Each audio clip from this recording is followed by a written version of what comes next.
Good morning students. 6వ తరగతి పూర్తి చేసేసుకొని 7వ తరగతిలో ప్రవేశించినటువంటి విద్యార్థులందరికీ స్వాగతం. ఈరోజు మనము 7వ తరగతికి సంబంధించినటువంటి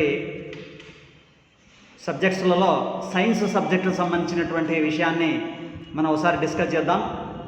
ప్రియమైన చిన్నారులారా, కరోనా కాలంలో దాదాపుగా ఇప్పటికే 3 నెలలు పూర్తయింది.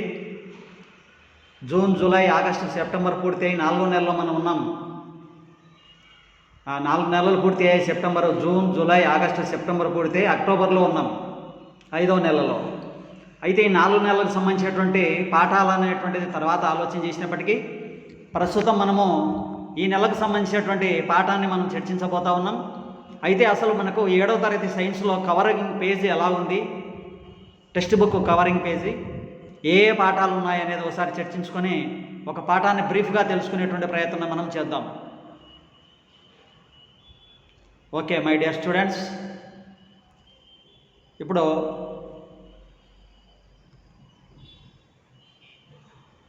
ఇక్కడ మనం గమనించినట్లయితే ఒక నిమిషం మీకు చూపిస్తాను.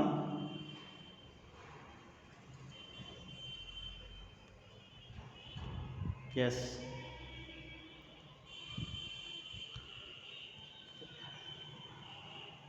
ఏడవ తరగతి సైన్స్కు సంబంధించినటువంటి ఈ కవరింగ్ పేజీ చూడండి చిన్నారులారా, ఈ రకంగా ఉంటుంది. Science the government of Andhra Pradesh Hyderabad published by అనేటువంటి ఈ యొక్క ముఖ చిత్రంతో, అంటే ఈ యొక్క కవరింగ్ పేజీతో మీకు టెక్స్ట్ బుక్ అనేటువంటిది 7వ తరగతి టెక్స్ట్ బుక్ అనేది ఉంది. అయితే ఇకపోతే ఏమేమి పాఠాలు ఇందులో ఉంటాయి అనేటువంటిది కూడా ఒకసారి మీకు తెలియజేసేటువంటి ప్రయత్నాన్ని చేస్తాను. విషయ సూచిక చూద్దాం. చూడండి చిన్నారులారా, 7వ తరగతిలో మీరు గమనించినట్లయితే ఇక్కడ 1వ పాఠము జూన్ నెలకి ఉంది, ఫుడ్ కాంపోనెంట్స్ అనేటువంటిది. 2వది యాసిడ్స్ అండ్ బేసిస్ జూలైకి ఉంది. 3 యానిమల్ ఫైబర్ అనేటువంటిది జూలైకి ఉంది. తర్వాత మోషన్ అండ్ టైం అనేటువంటి 4th లెసన్ వచ్చేసి ఆగస్టుకు ఉంది. తర్వాత టెంపరేచర్ అండ్ ఇట్స్ మెజర్మెంట్ అనేటువంటిది ఆగస్టుకు ఉంది. తర్వాత వెదర్ అండ్ క్లైమేట్ అనేటువంటిది సెప్టెంబర్కు ఉంది. ఎలక్ట్రిసిటీ అనేటువంటిది సెప్టెంబర్కు ఉంది. ఎయిర్ విండ్స్ అండ్ సైక్లోన్స్ అనేటువంటిది సెప్టెంబర్కు ఉంది. ఇకపోతే 9వది వచ్చేసి reflection of light 12th chapter అనేది అక్టోబర్కు ఉంది. కాబట్టి మనము జూన్, జూలై, ఆగస్టు, సెప్టెంబర్ ఈ 4 నెలల కాలం పూర్తి అయిపోయింది. 8 పాఠాలు అనేటువంటిది అప్పటికి చెప్పాల్సి ఉండే. కాకపోతే ఇప్పుడు అక్టోబర్ నెలలో ఉన్నాం కాబట్టి మనము ఈ అక్టోబర్ మాసానికి సంబంధించి ఏదైతే పాఠం ఉందో రిఫ్లెక్షన్ ఆఫ్ లైట్ అనేటువంటి దాని గురించి మనము తెలుసుకునేటువంటి ప్రయత్నాన్ని మనం చేద్దాం. చిన్నారులారా, ఒకసారి జాగ్రత్తగా చెప్పే విషయాన్ని గమనిస్తూ ఏదైతే మీకు హోంవర్క్ ఇవ్వడం జరుగుతుందో వాటిని చేసే ప్రయత్నం కూడా మీరు తప్పనిసరిగా చేయాలి. ఆ రకంగా చేసినట్లయితే మాత్రమే మీకు చెప్పేటువంటి దానికి ఇక్కడ ప్రయోజనం అనేటువంటిది ఉంటుంది. కాబట్టి మీరు దాన్ని గమనించి చెప్పేటువంటి పాఠాన్ని మీరు వినేటువంటి ప్రయత్నం మీరు చేయండి జాగ్రత్తగా. Yes, reflection of light. What is the meaning of reflection?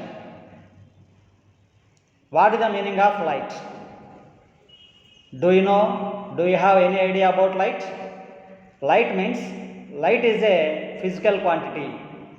When it is incident on the eye, then sensation of sight through the nerves, that is called the light.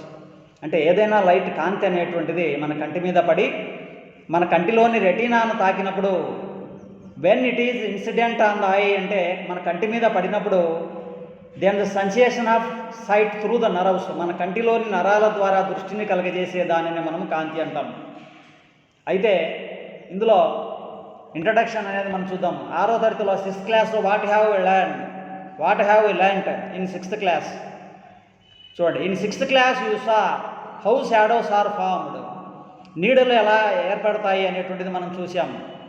You observed that the shape of the shadow change according to the position of source of light and the position of object. అంటే ఒక వస్తువు యొక్క object యొక్క position బట్టి కావచ్చు, source of light అంటే light యొక్క source వల్ల కావచ్చు, షాడోస్ అనేటువంటిది మనకు ఏర్పడుతూ ఉంటాయి. You Drew shadows of some objects and you noticed that the ray of light travel in the straight line. You know pretty well that light passes through the straight line and also it travels in a straight line form by the observation of a shape of a shadows. And also what you observed in the 6th class, you came to know that when light falls on a object, it will reflected by the surface of the object. What I am saying means, if you know that, you came to know that when the light falls on a object means ఎప్పుడైనా సరే ఒక light అనేటువంటిది ఒక object మీద పడితే, falls on the object, it will reflected by the surface of the object. Surface అంటే ఒక object యొక్క ఉపరితలాన్ని వల్ల అది ఏమవుతుందంటే, it will reflected by the surface of the object. ఒక ఆబ్జెక్ట్ యొక్క సర్ఫేస్ వల్ల అది ఏమవుతుందంటే రిఫ్లెక్ట్ అవుతుంది. If the reflected light reaches our eyes, అంటే రిఫ్లెక్ట్ అయినటువంటి ఆ లైట్ అనేటువంటిది మన కంటిని మనం చేరినట్లయితే we can see the object. అప్పుడు మాత్రమే మనము ఏదైనా ఒక ఆబ్జెక్ట్ మీద లైట్ అనేది రిఫ్లెక్ట్ అయింది అయ్యి, ఆ లైట్ అనేది మన ఐ మీద పడ్డప్పుడు మాత్రమే మనం ఆ ఆబ్జెక్ట్ మనం చూడగలుగుతాము అని ఇక్కడ అర్థం. In this class we try to learn more about reflection of light. అంటే 6th క్లాస్ గత సంవత్సరం మీరు తెలుసుకున్నటువంటి రిఫ్లెక్షన్ ఆఫ్ జనరల్ లైట్లో కంటే కూడా మరికొన్ని కొత్త విషయాలను మనం ఇక్కడ తెలుసుకునేదానికి అవకాశం ఉంది. In this class we try to learn more about the reflection of light. అంటే మరికొన్ని విషయాలను తెలుసుకునేదానికి ఇక్కడ అవకాశం ఉంది అనేటువంటిది ఇక్కడ చెప్తా ఉన్నారు. When will you be able to see clear images of yourself in a plane mirror. ఒక ప్లేన్ మిర్రర్ తీసుకుంటే నువ్వు ఎప్పుడు క్లియర్ ఇమేజెస్ అనేటువంటిది నువ్వు చూడవచ్చు అనేటువంటిది ఒక ప్రశ్న చేశాడు అక్కడ. అంటే అక్కడే చూడండి ఏం చెప్తున్నంటే, will you able to see your image in a mirror. నువ్వు మిర్రర్లో నువ్వు క్లియర్ ఇమేజ్ నువ్వు చూడగలుగుతావా? If the mirror is in front of you, ఒక మిర్రర్ అంటే అద్దం అనేటువంటిది మీ ఎదురుగా ఉన్నట్లయితే, ఇన్ ఏ డార్క్ రూమ్, ఒక చీకటి గదిలో ఒక అద్దం అనేటువంటిది ఉండి అందులో ఆ గదిలో నువ్వు ఉన్నట్లయితే నువ్వు నీ యొక్క ఇమేజ్ ఏదైతే ఉందో ఆ ఇమేజ్ను నువ్వు అద్దంలో చూడగలుగుతావా చీకటి గదిలో అని అడుగుతున్నాడు. Will you be able to see your image in a mirror? Will you be able to see your image in a mirror? If the mirror is in front of you in the dark room, నీ ఎదురుగా ఒక చీకటి గదిలో ఒక అద్దం ఉన్నట్లయితే ఆ అద్దంలో నీ యొక్క ప్రతిబింబాన్ని నువ్వు చూడగలుగుతావా ఇమేజెస్ని అని అర్థం. లెట్స్ డూ దిస్, చేద్దాం అంటున్నాడు. Point a torch towards the mirror, ఒక టార్చ్ని తీసుకొని ఒక అద్దానికి ఎదురుగా వేయండి. So that its light falls on the mirror, light అనేటువంటిది అద్దం మీద పడింది. Which you hold up as a shown in figure, అంటే అక్కడ డయాగ్రామ్లో చూపించిన విధంగా టార్చ్ లైట్ ఆ అమ్మాయి వేస్తుంది కదా, ఆ రకంగా వేసి టార్చ్ లైట్ని చేతితో పట్టుకో అన్నాడు. And try to see your image in the mirror, అంటే ఒక మిర్రర్ని ఎదురుగా ఉంచి టార్చ్ లైట్ ఇలా వేస్తూ, ఒక టార్చ్ లైట్ను మనం ఇలా వేస్తూ నీ యొక్క ఇమేజ్ని ఆ మిర్రర్లో చూడు అంటున్నాడు. అప్పుడు నువ్వు క్లియర్గా చూడగలుగుతావా ఆ ఇమేజ్ని అని అంటున్నారు. అక్కడ ఏం జరిగిందో చూడండి, ఆ పాప ఏం చెప్తుందో. Then turn the torch towards your face. Next ఏం చెప్తున్నాడు, ఇంతకుముందు మిర్రర్కి ఎదురుగా ఇలా వేసాం టార్చ్ని, నీ యొక్క ఇమేజ్ని చూసాం, అది ఫస్ట్ స్టెప్. సెకండ్ స్టెప్లో ఏమంటున్నాడు, then turn the torch towards your face.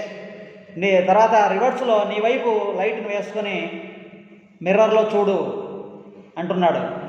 As shown in ఫిగర్లో చూపించిన విధంగా. And see your image in the mirror, నీ ఇమేజ్ని మిర్రర్లో చూడు. In which case your image is clear, అంటే ఫస్ట్ కేసులో మిర్రర్లో టార్చ్ని వేసి నీ యొక్క ఇమేజ్ని చూసావు, ఫస్ట్ స్టెప్. సెకండ్ స్టెప్లో ఏం చేస్తున్నావు, ఆ టార్చ్ని మిర్రర్లోకి వేయకుండా నీ ముఖానికి వేసుకొని మిర్రర్లో ఇమేజ్ని మనం చూస్తున్నాం. ఇది second case.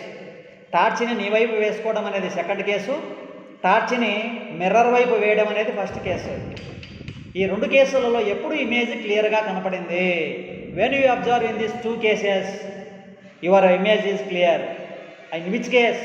First case, either first case or second case అని అడుగుతూ ఉన్నారు.